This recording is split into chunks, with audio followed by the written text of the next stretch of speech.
Find R equivalent about AB.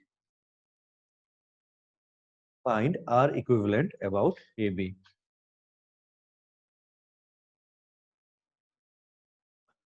एक second.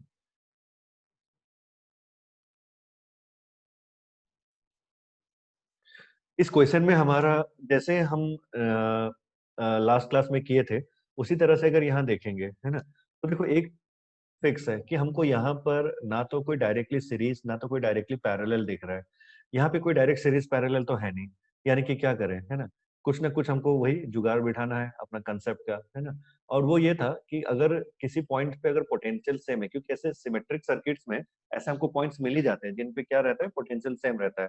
तो ऐसे किसी जगह पे अगर पोटेंशियल किसी पॉइंट्स पे अगर पोटेंशियल सेम है, उन पॉइंट्स को हम क्या कर सकते थे, जोड़ सकते थे, है ना, या उन पॉइंट्स को हम छुड़वा सकते हैं, है ना। तो पिछले क्लास में हम लोगों ने वही चीज जो ऑब्जर्व किया था उसी को यहाँ पर भी चलो ढूंढो, है ना, कि यहाँ पर ऐसे कौन से पॉइंट्स हैं, क्या उनके पोटेंशियल सेम हो सकते हैं क्या, ऐसे, है ना, चेक करके देखो। तो देखो, हाँ, हमको यहाँ पे एक चीज दिख रहा है। देखो, ये जो ए और बी के अक्रॉस डायरेक्ट ये जो पहला रेजिस्टेंस है, ए और बी के अक्रॉस ये रेजिस्टेंस है, ये तो डायरेक्टली तुम्हारा ए और बी से जुड़ा हुआ है ना, यानी कि बैटरी के पॉजिटिव एंड नेगेटिव टर्मिनल से, है ना। अगर मैं बैटरी का यहाँ पर अगर पॉजिटिव टर्मिनल एज्यूम करूँ और यहाँ पर मान लो बैटरी का नेगेटिव टर्मिनल एज्यूम करूँ, तो ए और बी के अक्रॉस ये जो पहला रेजिस्टेंस है वो तो डायरेक्टली जुड़ा हुआ है। उसको तो मैं ऐसे भी अभी हटा करके एनालाइज कर सकता हूँ। देखो, इसको हटा देता हूँ, क्योंकि ये चीज जो है इसी तरह से हमारे नेटवर्क को इन्फ्लुएंस नहीं कर रहा है, क्योंकि डायरेक्टली ए और बी से जुड़ा हुआ है। ये बाद में हम इसको देख लेंगे, है ना, कि ये ए और बी के अक्रॉस जो है एक रेजिस्टेंस डायरेक्टली जुड़ा हुआ था पैरेलल, मतलब बाकी के नेटवर्क के साथ, ऐसा इमेजिन कर सकते हो।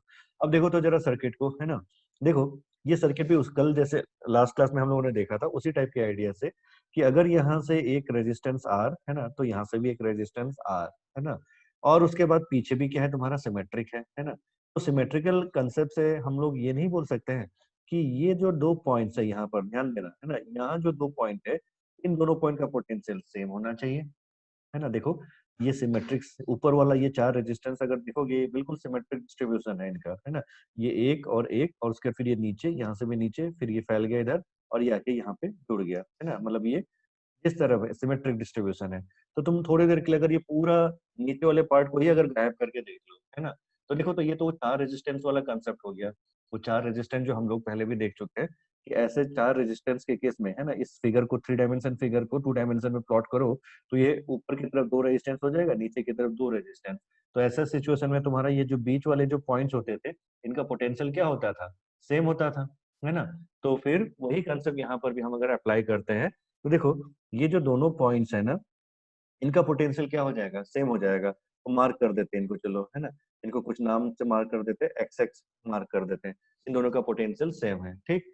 अच्छा, अब उसी तरह से लेकिन देख लो एक चीज, है ना, जैसे ऊपर के इन दोनों पॉइंट का पोटेंशियल सेम होगा, सिमिलर वे में बी एंड से अगर देखोगे, तो ये नीचे का ये दो एंड का पोटेंशियल क्या होना चाहिए, सेम होना चाहिए। तो इनको मार्क कर देते हैं वाई वाई, है ना, ऐसा। तो ये दोनों एक्स एक्स का पोटेंशियल सेम है, और यहाँ पे नीचे जो वाई वाई है इनका पोटेंशियल सेम है। लेकिन एक्स और वाई का पोटेंशियल सेम नहीं है ना, क्यों नहीं है, देख लो। देखो, एक्स एक्स यहाँ पे जो दो पॉइंट है वो पॉजिटिव पोटेंशियल के ज्यादा करीब है, जब यहाँ पे वाई वाई जो दो पॉइंट्स है वो नेगेटिव पोटेंशियल के ज्यादा करीब है। तो ये वाई और ये वाला वाई वाला ये मतलब ये दोनों पॉइंट्स के पोटेंशियल सेम तो है, बट ये ऊपर वाले के साथ सेम नहीं है ना। ऊपर वाला पॉजिटिव नेचर का होगा, तो नीचे वाला नेगेटिव नेचर का, है ना। लेकिन अल्टीमेटली यहाँ पर ये एक्स एक्स वाले जो है, इनका पोटेंशियल जो है वो सेम है, ठीक है। तो अब अगर ये दोनों पॉइंट्स जो हमने अभी अभी फाइंड आउट किया, है ना, मतलब दो दो पॉइंट जो हमने फाइंड आउट किया, अगर इनका पोटेंशियल अगर सेम है तो क्यों ना इनको जोड़ देते हैं, है ना। तो चलो जोड़ दो, है ना, और खुद इमेजिन करके देखो जोड़ने पर ये क्या वैल्यू आ रहा है, ठीक है। उमेर, मैं तुम्हारा आंसर अभी चेक करके दे रहा हूँ, ठीक है, तुमने जो रिजल्ट दिया है इसको चेक कर दे रहा हूँ, ठीक है। शायद सही है, तुम्हारा सही आया लग रहा है मुझे, चेक कर लेता हूँ, ठीक है। तो देखिए, यहाँ पर ये एक्स एक्स पॉइंट को आप चिपका दो और नीचे वाई वाई पॉइंट को चिपका दो। देखो, एक्स एक्स वाले एंड को चिपका दोगे तो ये ऊपर का ये दोनों जो रेजिस्टेंस है, ये पहला दूसरा, ये बिल्कुल दोनों पैरेलल बन जाएंगे, और उसके पीछे जो दोनों और है वो दोनों भी पैरेलल बन जाएंगे। यानी कि ऊपर का फिगर देखो तो कुछ ऐसा बन जाएगा क्या, है ना। यहाँ पर, है ना, ये तो यहाँ से पहले से जुड़ा हुआ है, ये जुड़ा हुआ है, दो रेजिस्टेंस ऊपर था ऐसे, एक दो और दो पीछे था, है ना। इनको आपस में जोड़ दिए हैं, है ना, ऐसा था। ये देख लो, ये एक ये दो, ये एक ये दो, ये नीचे तीन ये चार, ये तीन ये चार, है ना। लेकिन चूंकि इन दोनों को आपस में जोड़ दिए हैं, ये दोनों पॉइंट्स को, जिसको एक्स एक्स मार्क कर रखा है, तो इनको आपस में जोड़ देने पर ऐसा टाइप का इफेक्ट दिखेगा। ये हो गया हमारा, है ना। और ये पॉइंट हमारा एक्स, ठीक। बिल्कुल उसी तरह से नीचे की तरफ भी आ जाओ, तो नीचे की तरफ भी देख लो, ये इसी तरह का इफेक्ट दिखेगा। जोड़ दिया,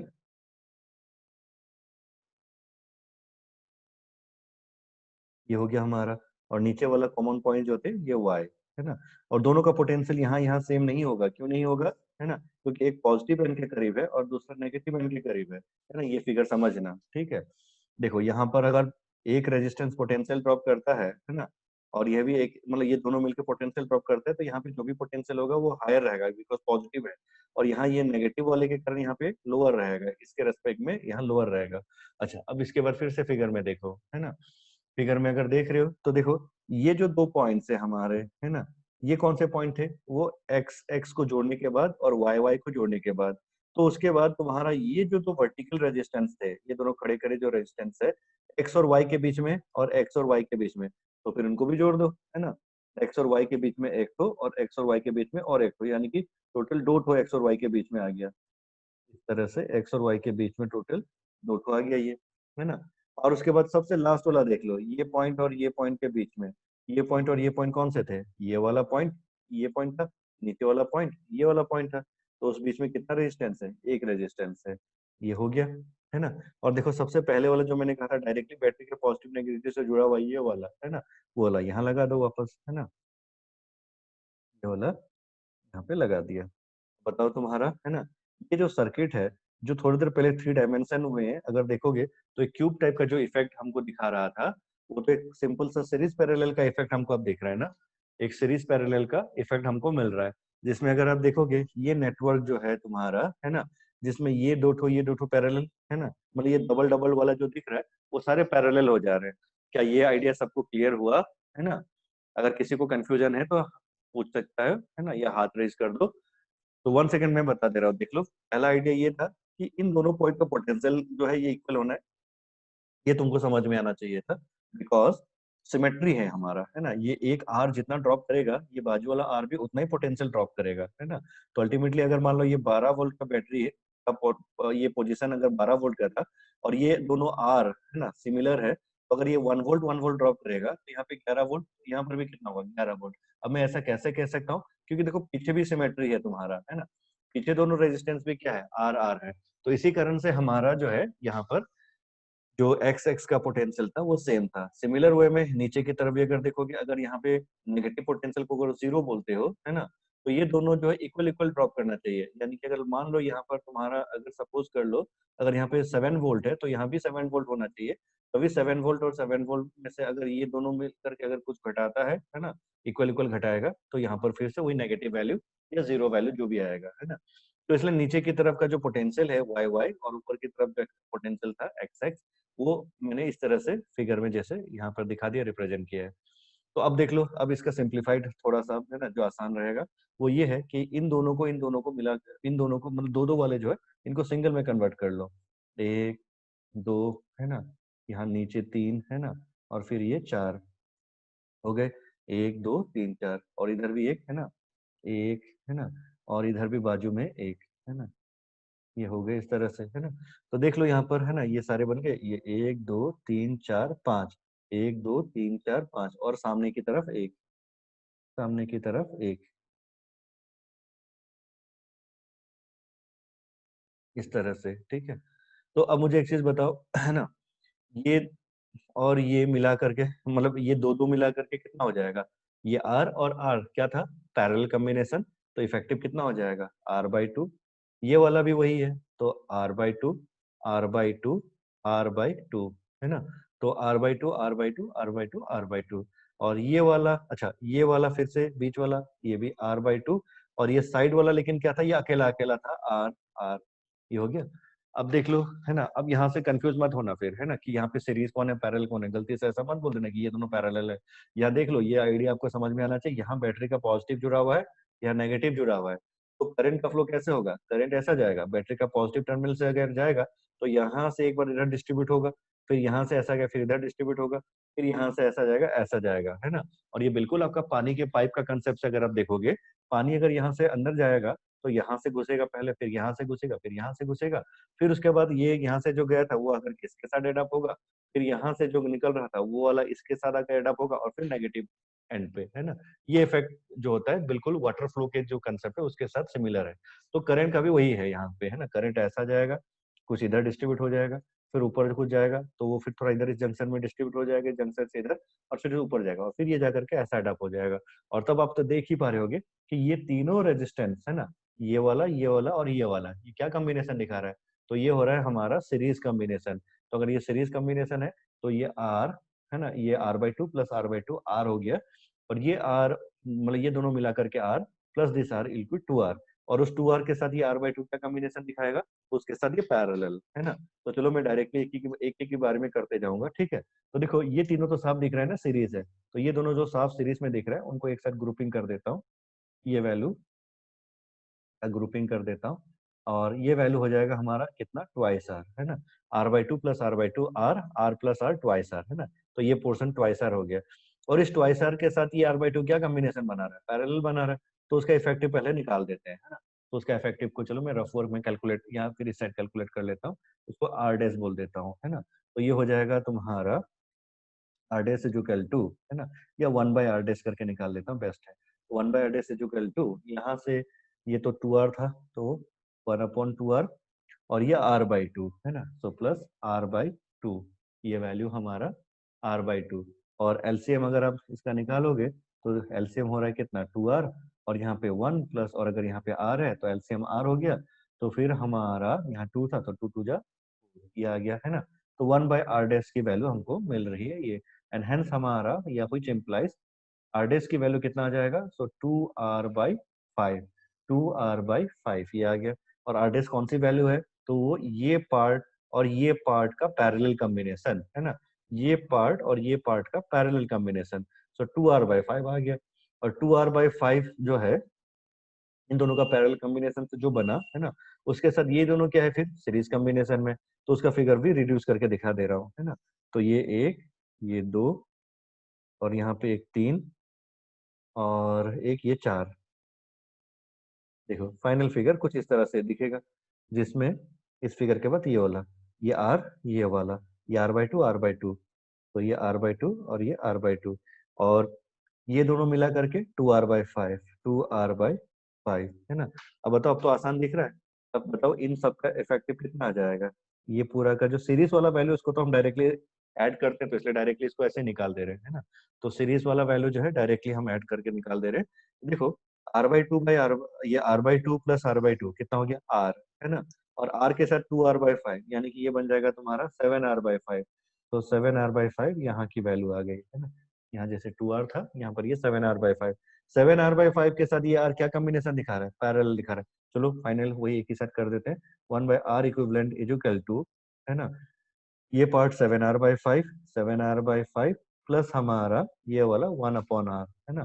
तो एलसीएम कितना था हमारा, 7r, तो एलसीएम था 7r, है ना, ऊपर 5 प्लस यहाँ पे r था, है ना, तो प्लस 7, तो hence our r equivalent is equal to, है ना, 7r/12, है ना, 7r/12। बहुत बढ़िया, तुम लोगों ने बहुत बढ़िया सॉल्व किया, जिन लोगों ने आंसर निकाला 7r/12, बहुत बढ़िया तुम लोगों ने काम किया। चलो, तो चलो उन लोगों को मतलब पिछले क्लास में टेक्निक समझ में आ गया था, बहुत बढ़िया है ना? तो चलो दूसरा क्वेश्चन पे जाता हूँ। तो ये है हमारा नेटवर्क, है ना? ये है a network of cube, are network of a cube, and we need to find R equivalent about AB, and AB here is face diagonal of the cube, है ना? AB अगर देखोगे तो ये AB जो टर्मिनल है ये फेस डायगोनल है, ठीक है? इस फिगर का थोड़ा सा 4 स्क्वायर ऊपर एज इट इज वैसे ही छोड़ दिया, ये 4 वैसे ही छोड़ दिया, है ना? लेकिन नीचे का जो था 4 उसको थोड़ा सा इससे साइज में बड़ा कर दिया, मतलब ऐसा कर लिया, थोड़ा बेस को थोड़ा सा चौड़ा कर, थोड़ा सा और ये कर लिया, एक्सटेंड कर दिया, और रेस्पेक्टिव जो रेजिस्टेंस है वो ऐसे डाल दो। सर्किट में कोई फर्क थोड़ी पड़ेगा, है ना, ज्योमेट्री में फर्क पड़ रहा है, लेकिन सर्किट में अभी भी ऊपर 4, नीचे 4, साइड में 4, है ना, ये सारे रेजिस्टेंसेस जो है ये सारे रिप्रेजेंट कर डालो फिर से, ये हो गया। ये एक साइड से चला जाएगा इधर ऐसे, और हमारा ये टर्मिनल और ये टर्मिनल था ऐसा, थोड़ा सा मेरा टेढ़ा हुआ है ना, बट अब तुम जरा सोच के देखना तो, है ना, ये ऊपर का जो चार है ना, और नीचे जो बेस है इसमें जो चार है ना, इस तरह से इस स्ट्रक्चर को अगर आप वर्टिकली ऑब्जर्व करोगे तो एक स्क्वायर के अंदर एक दूसरा स्क्वायर टाइप का नहीं लगेगा, है ना, मतलब इस टाइप का इफेक्ट को हम ऐसे दिखा सकते हैं क्या, एक बड़ा स्क्वायर हमको दिखेगा जो कि बेस वाला स्क्वायर होगा, एक बड़ा स्क्वायर, है ना, और उसके अंदर एक छोटा स्क्वायर, ऊपर से देखो, है ना, ऐसा इफेक्ट। इसमें नाम दे रहा हूँ देखो, है ना, ये टर्मिनल अगर तुम्हारा ए था, ये टर्मिनल बी है, ये टर्मिनल सी है, और ये वाला टर्मिनल अगर डी है, तो ये वाला टर्मिनल को मैंने कह दिया ये ए, है ना, इधर बी, और इधर वाला जो है ये वो सी, और इधर वाला डी, ऐसा टाइप का, ठीक है। तो यहाँ पर देख लो ए बी सी डी, तो वही ए बी सी डी ये हो गया, और यहाँ पे 4 रेजिस्टेंस, यहाँ पे, है ना, बेस वाले पे 4 रेजिस्टेंस, ये बेस पे 4 रेजिस्टेंस, ये 4 रेजिस्टेंस, 4 रेजिस्टेंस, है ना, ये सारे 4 रेजिस्टेंस, ये हो गए, मतलब पहले तो सेटेड पोर्शन वाला जो मैंने था 4 रेजिस्टेंस, उनको बना लिया, ये स्ट्रक्चर को इस फॉर्म में कन्वर्ट कर लिया, मान लिया क्यूब को आपने क्या किया, थोड़ा सा ये शेप दे दिया, है ना, पिरामिडल शेप दे दिया, और इसको वर्टिकल ऑब्जर्वेशन कर रहे हो, तो वर्टिकल ऑब्जर्वेशन करते हो तो इस टाइप का एक इफेक्ट दिखा आपको। तो अब इस फिगर में, है ना, ये ऊपर का 4, ये क्योंकि छोटा स्क्वायर है तो ऐसा दिखेगा, उसके नीचे बेस जो है उसका स्क्वायर थोड़ा साइज में बड़ा है, तो वो नीचे ऐसा दिखेगा, है ना, ऊपर से देखोगे तो, जैसे गूगल अर्थ या फिर गूगल मैप वगैरह में देखते हो तो बिल्डिंग सब कैसा दिखता है, ऊपर से देखते हो कभी, है ना, तो सिर्फ उनका जो छत है वो दिखता है ना, और छत जो है रेक्टेंगुलर टाइप का जो भी है, या क्यूबॉइड जो भी क्यूबॉइडल शेप होगा, पर है तो रेक्टेंगुलर टाइप का, जो उसका जो छत है वो दिखता है, तो उसी टाइप का हमको ये छत दिख रहा है ना, ये छत, और नीचे का बेस का साइड वाइज ये दिख रहा है, ऐसा टाइप का हो गया, है ना। अब देखो तो तुम्हारा ये जो कॉर्नर्स है, ये कॉर्नर्स में एक एक रेजिस्टेंस है, ये कॉर्नर्स में एक एक रेजिस्टेंस है, ये जुड़ गया, है ना। बताओ, ये फिगर जो है तुम लोग को समझाने के लिए ये फिगर बना दिया, और ये फिगर से ये फिगर, है ना, अगर कई कोई बुक्स, ये आपका एनसीईआरटी वाले रेफरेंस बुक्स में भी रहता है, आपको इस फिगर से ये फिगर में कन्वर्ट किया जाता है ना। और ये फिगर कहाँ से है, इसी 3 डायमेंशन को थोड़ा सा स्क्वीज करके हम लोगों ने ऐसा बना लिया था पिरामिडल से, और उससे ये दिख रहा है। अब बताओ तो ये जो फिगर है, अब क्या इसमें दिख रहा है कि कौन कौन से पॉइंट ऑफ पोटेंशियल सेम होगा, है ना। आई होप अभी तुम लोग को दिख रहा होगा, क्योंकि देख लो ये टर्मिनल अगर पॉजिटिव टर्मिनल था, और ये सी वाला एंड अगर नेगेटिव टर्मिनल है, तो देख लो यहाँ पर ये सिचुएशन तो वही हुआ जैसे हम लोगों ने पिछली बार जो एनालाइज किया था। और ये पॉइंट क्या है, बीच का पॉइंट है, ये भी क्या है, बीच का पॉइंट है। देखो ये यहाँ से एक आर, है ना, देखो ये यहाँ से एक आर, और ये एक आर, है ना। मान लो अगर 12 वोल्ट अगर यहाँ पे एंड पे पोटेंशियल डिफरेंस हम लोग डालते ए और सी के अक्रॉस, अगर 12 वोल्ट का पोटेंशियल डिफरेंस डालते, तो बीच वाले पॉइंट पे कितना आता, 6 वोल्ट, है ना। 6 वोल्ट का पोटेंशियल रह जाता, क्योंकि ये आर और ये आर इक्वल इक्वल ड्रॉप करा था, और इक्वल इक्वल ड्रॉप कराएगा तो ये फिर अल्टीमेटली कितना हो जाता, ये 6 और ये 6 ड्रॉप करा था, तो बीच वाला पॉइंट का पोटेंशियल 12 माइनस 6, तो 6 रह जाता। उसी तरह से जरा देख लो, अगर ये बीच वाला अगर नहीं रहता ना, तो ऐसे करके जब करंट जाएगा, है ना, ये कुछ ड्रॉप कराया, लेकिन ये भी और ये भी कुछ ड्रॉप कराएगा, और उस तरफ अगर देखोगे तो सिमेट्रिकल कंसेप्ट है, तो क्या ये बीच का पोटेंशियल फिर से 6 वोल्ट नहीं होना चाहिए, है ना। बीच वाला जो पॉइंट है, क्या इसका पोटेंशियल 6 वोल्ट नहीं होना चाहिए, क्योंकि सिमेट्रिकल है। यहाँ से ये जितना ड्रॉप कराया उतना तो किया, फिर यहाँ पर आया, फिर यहाँ से ये जितना ड्रॉप करेगा उसी सिमिलर वे में फैशन में ये उतना ही ड्रॉप करेगा, और फिर ये जितना ड्रॉप किया था ये भी उतना ही ड्रॉप किया। तो ये तो बीच वाला पॉइंट हो, मैं साइड ये पॉइंट नहीं बोल रहा हूँ, है ना, मैं ये पॉइंट बता रहा हूँ। और ये पॉइंट अगर बोलोगे तो ये कौन कौन से पॉइंट है, चलो इनको भी मार्क कर देता हूँ। जैसे ये ए बी सी डी हो गया, तो उसके बाद है ना ए के ऊपर ये पॉइंट जो था, ए के ऊपर ये वाला पॉइंट को ई, है ना, ये एफ, है ना, ये जी, और ये एच, है ना। तो ए के ऊपर ये ई, है ना, फिर ये बी के ऊपर एफ, है ना, सी के ऊपर वो जी, है ना, और ये डी के ऊपर वो एच, ये हो गया, है ना। तो मैं डी और एच का बोल रहा हूँ, डी और एच, है ना। तो डी और एच का पोटेंशियल जो होगा वो क्या होगा, वो सेम आएगा। तो डी और एच का अगर पोटेंशियल सेम होगा, तो ये जो डी और एच के बीच में जो रेजिस्टेंस है उसको आप नेग्लेक्ट कर सकते हो। सिमिलर फैशन में है ना, नीचे अगर देखोगे तो एफ और बी का भी जो रेजिस्टेंस होगा, एफ और बी का जो पोटेंशियल होगा वो भी सेम होगा। तो यहाँ पर ये दोनों रेजिस्टेंस को आप क्या कर सकते हो, नेग्लेक्ट कर सकते हो। और अगर नेग्लेक्ट कर दोगे तो देखो इफेक्टिव उसका जो रेजिस्टेंस है, मतलब जो नेटवर्क का इफेक्टिव सर्किट है वो कैसा दिखेगा फाइनली। तो वो इफेक्टिव जो है कुछ इस तरह से आपको दिखना चाहिए। ऊपर की तरफ एक है ना, फिर इधर दो,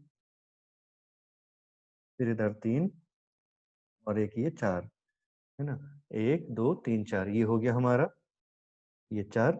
और यहाँ फिर से चार छोटे छोटे, एक दो तीन चार, ये हो गया, है ना। और यहाँ पर एक, यहाँ पर एक, है ना। और ये बीच वाला हटा दिया। अब दिख रहा है कुछ, है ना। और सारे के सारे रेजिस्टेंस एज यूजुअल वही पहले जो मैंने कह रखा है कि ये सारे के सारे रेजिस्टेंस जो थे वो आर है, ये सारे के सारे रेजिस्टेंस जो है आर है। देखो ये फिगर, ठीक है। मेन फिगर से आपका ये फिगर, ये फिगर से ये फिगर, ये फिगर से ये फिगर, है ना। और इस फिगर में अगर आप देख लो, अब इसमें आप बोल सकते हो देखो, ये चारों मिला करके ये आर और आर, आर ट्वाइस आर, ये आर ट्वाइस आर, और ट्वाइस आर का पैरेलल बोल दोगे तो आर। और उस आर के साथ ये आर क्या है, थ्री आर, है ना। सीरीज कॉम्बिनेशन दिखाएगा। तो इसका इफेक्टिव तो ऐसा दिख जाएगा फाइनली, बस तीन रेजिस्टेंस का। ये ऊपर वाला ट्वाइस आर, नीचे वाला ट्वाइस आर, ये पूरा, है ना, कितना, ये एक दो तीन चार कभी भी देखा कितना था, आर हो रहा था। और ऐसे नेटवर्क में याद रखना, जब भी ऐसा इफेक्ट आता है, ये आर आर आर आर, है ना, तो इसमें हमेशा इफेक्टिव वैल्यू आर ही रहता है तुम्हारा, क्योंकि ये आर आर कितना हो जाएगा, ट्वाइस आर। ट्वाइस आर नीचे भी ट्वाइस आर, तो ट्वाइस आर और ट्वाइस आर का फिर क्या है, पैरेलल कॉम्बिनेशन है तो आर, है ना। उस आर के साथ ये दोनों आर क्या कॉम्बिनेशन दिखाएगा, सीरीज कॉम्बिनेशन, तो थ्री आर। तो ये हो गया हमारा थ्री आर, है ना। तो ये इफेक्ट हमको मिलेगा ऐसा। और इनका फाइनल कॉम्बिनेशन अगर देखोगे, है ना, इस इफेक्ट से ये इफेक्ट लेके आए और फिर ये, और फिर फाइनली इसका अगर इक्विवेलेंट वैल्यू अगर हम बोलते हैं, तो इसका इक्विवेलेंट वैल्यू तब तुम लोग सभी निकाल सकते हो, ये पैरेलल कॉम्बिनेशन है। तो one by R equivalent is equal to, है ना, one upon twice R plus one upon twice R. ये एक्चुअली इन दोनों को डायरेक्ट करके वन अपॉन आर भी लिख सकते थे, चलो। फिर उसके बाद वन अपॉन थ्री आर, है ना। तो फिर एलसीएम कितना आ रहा है तुम्हारा, तो एलसीएम आ जा रहा है तुम्हारा सिक्स आर, टू थ्री जा सिक्स, टू थ्री जा सिक्स, और थ्री टू जा सिक्स, है ना। तो टू थ्री जा सिक्स, टू थ्री जा सिक्स, और थ्री टू जा सिक्स, तो ये आ गया आपका कितना, three plus three six, plus two eight, eight upon six R. So one by R equivalent की वैल्यू। बोलो क्लियर है ना। तो फिर इसको उल्टा कर दो, है ना। सो फाइनली, है ना, इधर ही लिख दे रहा हूँ। तो फिर finally dear four, R equivalent is equal to six R by eight. और ये सॉल्व करते हो तो फिर टू से कट गया फोर, है ना, टू टू जा टू फोर जा एट, और टू थ्री जा सिक्स, और R equivalent is equal to three R by four, है ना, थ्री आर बाई फोर, सही है। और किसको आया, राजीव ने बताया सही answer, three R by four. Rajeev का सही आया, थ्री आर बाई फोर। तो ये नेटवर्क जो है तुम्हारा, है ना, इस तरह से सॉल्व किया जाता है।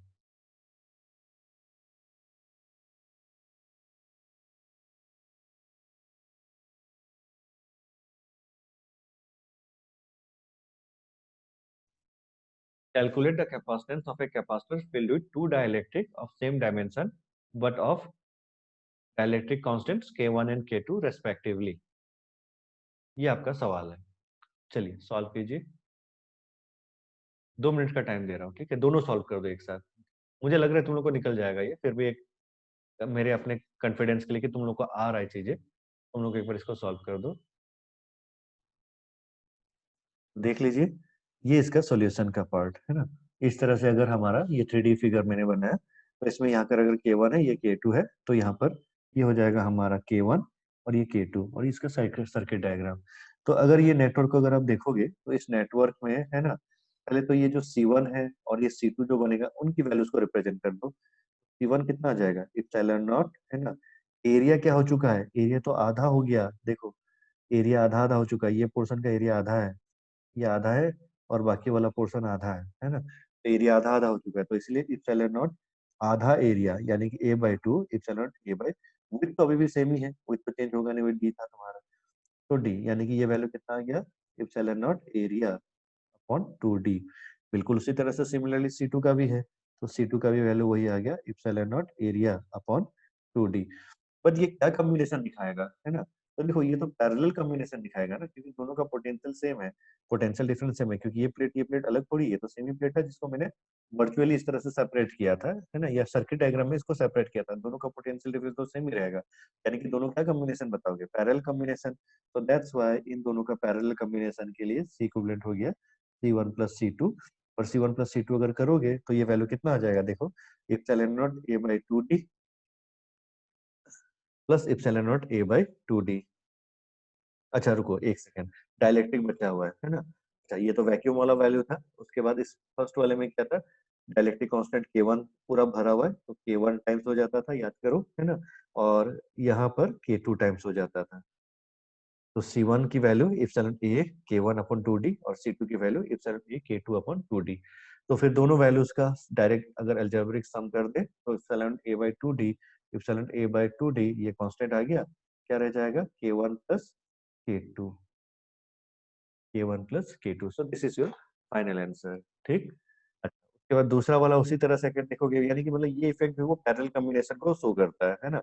तो दूसरा वाला क्या दिखाएगा? ऑब्वियसली वो सीरीज को ही शो करेगा, है ना? दूसरा वाला जो इफेक्ट था, है ना, अब उसका मैं 2D फिगर ही बना रहा हूँ, क्योंकि 3D फिगर तो तुम लोग समझ ही चुके हो कैसा दिखा रखा है। फिर अब उसका, है ना, 3D फिगर को 2D में ही रिप्रेजेंट कर रहा हूँ। ये था इस तरह से, ये, है ना, ये था डाइलेक्ट्रिक स्लैब, दो हाफ में बटा हुआ है, ऊपर वाला K1 और नीचे वाला K2, है ना? और इसका भी जो वैक्यूम वाला वैल्यू था वो था हमारा कितना? C नॉट, वो था epsilon not area upon D. लेकिन अब की बार क्या हुआ है, देखो हमारे यहाँ पर अगर देखोगे तो ये दो कैपेसिटर की तरह से हम इसको ऐसे रिप्रेजेंट कर सकते हैं, इस तरह से, दो कैपेसिटर की तरह से, क्योंकि देखो यहाँ से यहाँ तक एक पोटेंशियल डिफरेंस क्रिएट होगा और फिर यहाँ से यहाँ तक एक नया पोटेंशियल डिफरेंस क्रिएट होगा, क्योंकि देखो अगर हम इसको ऐसे प्लेट बना करके ऐसे पॉजिटिव और नेगेटिव बैटरी बैटरी से पॉजिटिव और negative plate of the battery से अगर कनेक्ट करते हैं, तो यहाँ से यहाँ एक पोटेंशियल डिफरेंस क्रिएट होगा और यहाँ से यहाँ, बिकॉज ऑफ इलेक्ट्रिक फील्ड, और दोनों जगह पे इलेक्ट्रिक फील्ड की वैल्यू अलग अलग है, तो यहाँ पर एक अलग पोटेंशियल डिफरेंस होगा और यहाँ से यहाँ तक एक अलग पोटेंशियल डिफरेंस होगा। तो ये सिचुएशन किसके जैसा हुआ? बिल्कुल वो सीरीज कॉम्बिनेशन की तरह से। तो दैट्स व्हाई जो फिगर है वो इस तरह का हम बनाएंगे।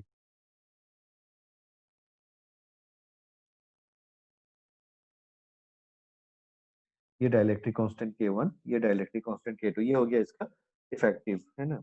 ये डाइलेक्ट्रिक मतलब उसका इफेक्टिव आइडिया। और इसमें जो है ये इसको सीरीज कॉम्बिनेशन के फॉर्म में लिया जाएगा, और अगर इसको हम सीरीज कॉम्बिनेशन के फॉर्म में लेंगे, है ना, तो ये ऊपर वाले को C1 बोल देता हूँ, नीचे वाले को C2। अब बताओ अब की बार C1 क्या लिखोगे? अब की बार C1 तो हो गया इप्सिलॉन नॉट एरिया, एरिया तो चेंज हुआ नहीं, एरिया तो वैसे का वैसे, क्या चेंज हुआ? विड्थ चेंज हुआ, विड्थ चेंज हुआ, कितना हो गया? D/2, यानी कि D/2 अगर करते हो, है ना, तो ये वैल्यू आ गया epsilon not A by D/2, तो 2 ऊपर चला गया, है ना? लेकिन भरा हुआ किससे है? पूरा पूरा पूरा भरा हुआ है डाइलेक्ट्रिक कांस्टेंट K1 से, K1 टाइम्स हो गया ये, है ना? यहाँ भी लिख देता, यहाँ छूट गया मेरा K1, यहाँ तो लिख दिया था, ठीक है, तो ये K1। तो ठीक उसी तरह से यहाँ पे C2 की वैल्यू भी सिमिलर फैशन में twice epsilon not A K2, है ना, डिवाइडेड बाय D, ये आ जाएगा तुम्हारा। और फिर ये दोनों क्या कॉम्बिनेशन दिखा रहा है? तो ये दोनों हमारा सीरीज कॉम्बिनेशन दिखा रहा है। तो सीरीज कॉम्बिनेशन के लिए इफेक्टिव वैल्यू हम डायरेक्टली जो रिप्रेजेंट करना जानते हैं उसी को लिख दो, है ना? तो C equivalent is equal to C1 C2 divided by C1 plus C2, कर दो एक बार, है ना? तो C equivalent is equal to C1 plus C2 divided bye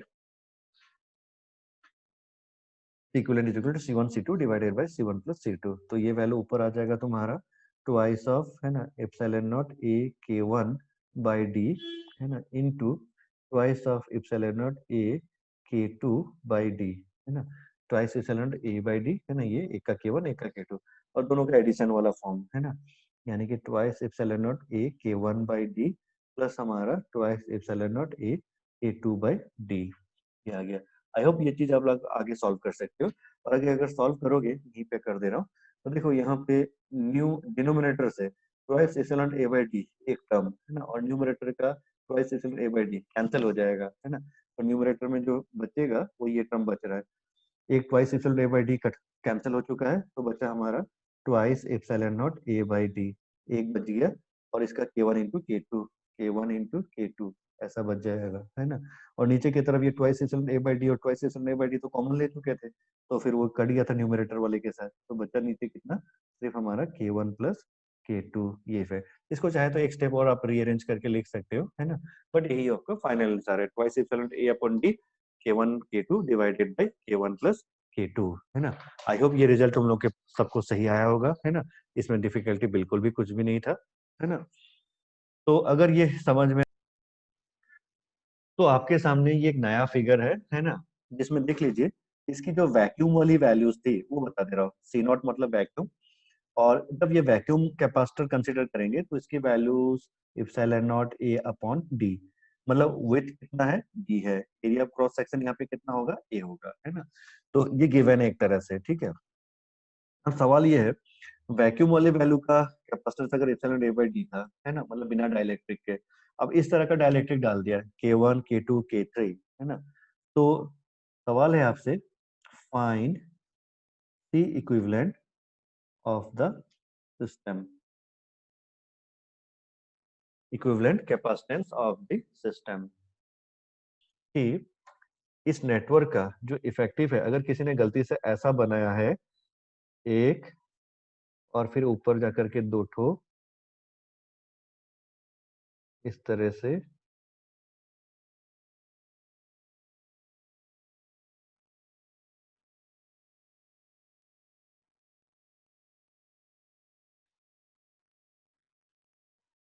अगर किसी ने ऐसा बनाया है तो वो गलत है, ठीक है। कारण क्या है, देख लो, ये जो पॉइंट है ना, गड़बड़ यहीं पे है, ये पॉइंट पे है ना। गड़बड़ कैसे हो रहा है जरा देख लो, ये तो चलो K1 डाइलेक्ट्रिक है, ये K2 है ना, ये K3, यह ऐसे गलत होने का क्या कारण है, इस चीज को समझते हैं। देखो हमारे पास अगर ये डाइलेक्ट्रिक K1 था, है ना, तो हम ऐसे बोल सकते हैं क्या, या ये जैसे इस फिगर नेटवर्क को अगर देखो, क्योंकि इसी का रिप्रेजेंटेशन हम ऐसे बना रहे हैं ना, तो क्या हम इसको ऐसा बोल सकते हैं क्या कि यही फिगर का ये होगा, क्योंकि एक चीज देख लो, ये पॉइंट जो है ना कॉमन पोटेंशियल है ना, किसका, पूरे K1 वाले डाइलेक्ट्रिक स्लैब के बाद, डाइलेक्ट्रिक K1 जो स्लैब हमारा था उसके इमीडिएट बाद जो पोटेंशियल है वो कॉमन है ना। और वो कॉमन किसके लिए हो गया, सेकंड वाला कैपेसिटेंस जो बनेगा K2 डाइलेक्ट्रिक का, और थर्ड वाला कैपेसिटेंस जो बनेगा K3 डाइलेक्ट्रिक वाला उसके साथ। क्या ये सही है, जरा सोच के देखो एक बार, देखो यानी कि ये जो पॉइंट है, ये पॉइंट हमारा, ये पॉइंट या ये पॉइंट, दोनों में से कोई भी पॉइंट को मैं कंसिडर कर सकता हूँ, है ना, या तो ये पॉइंट या तो ये पॉइंट। क्या आप बोल सकते हो कि ये दोनों जो पॉइंट है they are at same potential, है ना, नहीं, ध्यान रखना, नहीं, आप नहीं बोल सकते हो इस चीज को। क्यों नहीं बोल सकते हो, देखो, क्योंकि यहाँ जब आप देखोगे ना तो लग तो ऐसा रहा है कि हाँ भाई, यहाँ से यहाँ तक इलेक्ट्रिक फील्ड K1 के अंदर एक होगा, यहाँ से यहाँ तक एक होगा, के मतलब K1 वही तो है, तो सेम सेम इलेक्ट्रिक फील्ड होगा, epsilon not by K1 epsilon not by K1, है ना। तो यहाँ से यहाँ तक जो लेंथ है, यहाँ से यहाँ तक भी लेंथ तो वही है, तो सेम सेम पोटेंशियल ड्रॉप तो होगा, ऐसा लगता है। लेकिन देखो यहाँ इसका एंड रिजल्ट भी आपको देखना है। अगर मान लो यहाँ से यहाँ तक का और यहाँ से यहाँ तक का अगर पोटेंशियल डिफरेंस अगर सेम होता है ना, तो फिर फाइनली यहाँ से यहाँ तक और यहाँ से यहाँ तक भी तो सेम ही होना पड़ेगा, क्योंकि दोनों K2 और K3 का भी जो पोटेंशियल डिफरेंस मतलब जो डाइलेक्ट्रिक भले अलग अलग दे रखा है, लेकिन विड्थ तो सेम ही है। तो विड्थ अगर सेम है तुम्हारा, तो यहाँ से यहाँ तक का पोटेंशियल डिफरेंस यहाँ से यहाँ तक का पोटेंशियल सेम होगा, तब ना जाके ये कंसेप्ट वो तुम्हारा फुलफिल मतलब फिट बैठेगा कि यहाँ से लेकर के यहाँ तक का जो पोटेंशियल डिफरेंस है वो इधर और ऊपर की तरफ वो जो है कांस्टेंट है, जबकि ऐसा तो है नहीं यहाँ पर। यहाँ पर इसलिए आपको जो है ना इस तरह से ऑब्जर्व करना होगा, ये पोर्शन और ये पोर्शन को एक साथ ऑब्जर्व करना होगा। अब देखो ये पोर्शन और ये पोर्शन को अगर एक साथ ऑब्जर्व करोगे तो साफ दिखता है, या उल्टे से देख लो, इस साइड से देखो, यहाँ से देखने पर कंफ्यूजन होता है, इस साइड से देखो तो ज्यादा इजीली क्लियर होगा। मतलब मैं ये बोलना चाह रहा हूँ, तो ना इस एंड को पॉजिटिव पकड़ ले आपकी बात, अगर ये एंड पॉजिटिव है और ये एंड नेगेटिव है तो आप यहाँ से इलेक्ट्रिक फील्ड को बनाते जाओ। अब बताओ यहाँ इलेक्ट्रिक फील्ड का स्ट्रेंथ का मैग्नीट्यूड हो जाएगा कितना, E0/K2, ठीक है, इस वाले में हो जाएगा E0/K3। अब बताओ लेंथ दोनों डाइलेक्ट्रिक्स का सेम सेम है, मतलब विड्थ यहाँ से यहाँ तक सेम था, तो ये विड्थ जो है सेम सेम अगर है तो सॉरी डाइलेक्ट्रिक K2 के अंदर इलेक्ट्रिक फील्ड की वैल्यू और डाइलेक्ट्रिक K3 के अंदर इलेक्ट्रिक फील्ड की वैल्यू अगर अलग अलग है, तो यहाँ से लेकर यहाँ तक और यहाँ से लेकर यहाँ तक पोटेंशियल डिफरेंस कहाँ सेम हुआ, वो तो सेम हुआ ही नहीं। और अगर सेम नहीं हुआ तो फिर ये दोनों पॉइंट का पोटेंशियल जो है कभी सेम हो ही नहीं सकता, है ना। तो ये वही पॉइंट है, इसलिए आप जो है कॉमन जो इन दोनों को लेकर के ऐसा कॉमन बना दे रहे हो, ये नहीं पॉसिबल है। तो इसको करना कैसे पड़ता है ना? तो ध्यान रहे ये रॉन्ग है ना। तो इसका सही तरीका बनाने का 4 इसको बनाओ है ना, यहाँ से 4 इसको भाग करो, तो 4 भाग करो है ना, और उसके बाद आप ऑब्जर्व करो ये इसका इफेक्टिव ये है ना, जिसमें ये डाइलेक्ट्रिक है ना, ये एक डाइलेक्ट्रिक और ये डाइलेक्ट्रिक और फाइनली ये एक डाइलेक्ट्रिक।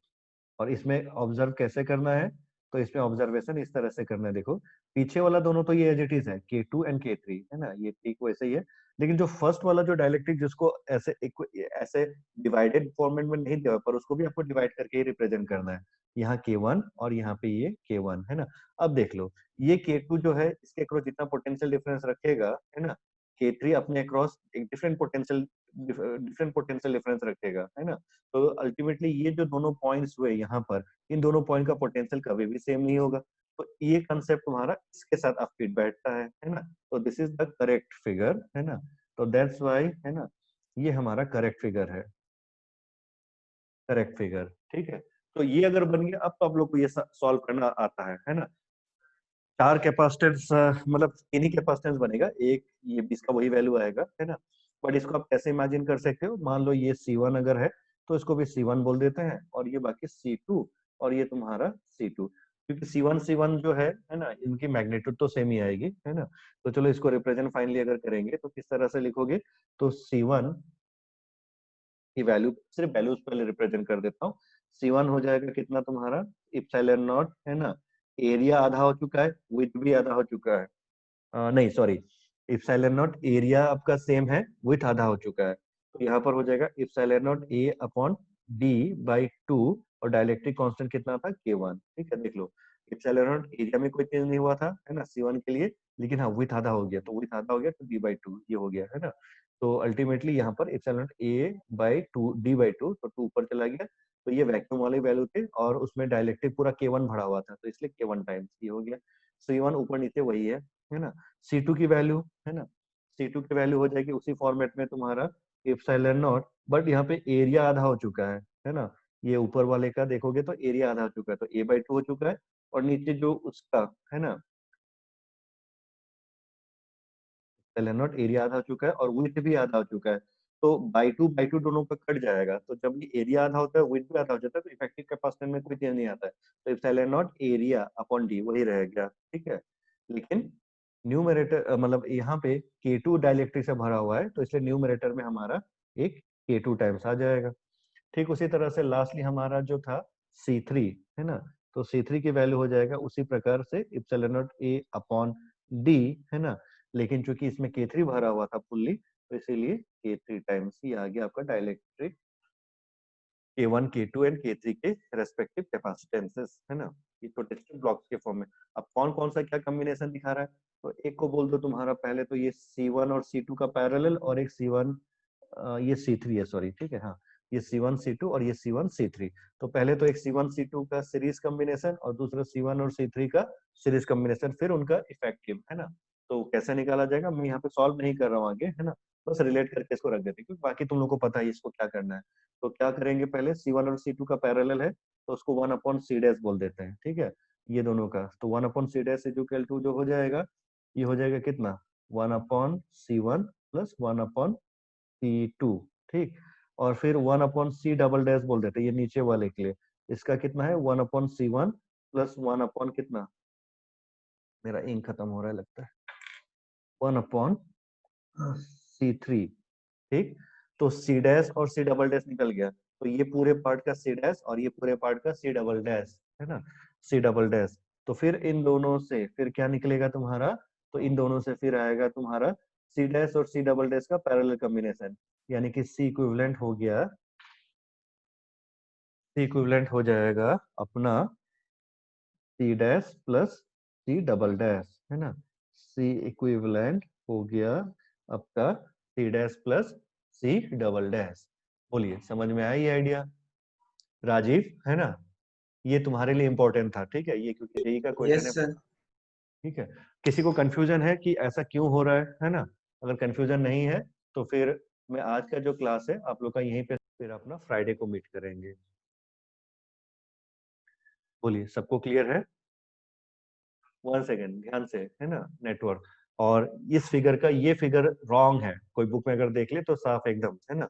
ये करेक्ट है। और इसका रीजन क्या था वो समझा दिया आप लोग को। रीजन आपका, ये दोनों पॉइंट का पोटेंशियल कभी सेम नहीं हो सकता है ना? अगर इसको ऐसे कॉमन पोटेंशियल दिखा दिया तो गलत हो गया। तो इसलिए हमको इस तरह से दिखाना था, ये अलग अलग पॉइंट्स है और इनके पोटेंशियल्स अलग अलग है। तो इसको मार्क कर देता हूँ इस तरह से, है ना? ये तुम्हारा अगर मार्क कर दे, कोई ए बी पॉइंट रखा है क्या? अच्छा, एक्स वाई मार्क कर दे, एक्स वाई भी कहीं रखा है, नहीं रखा है।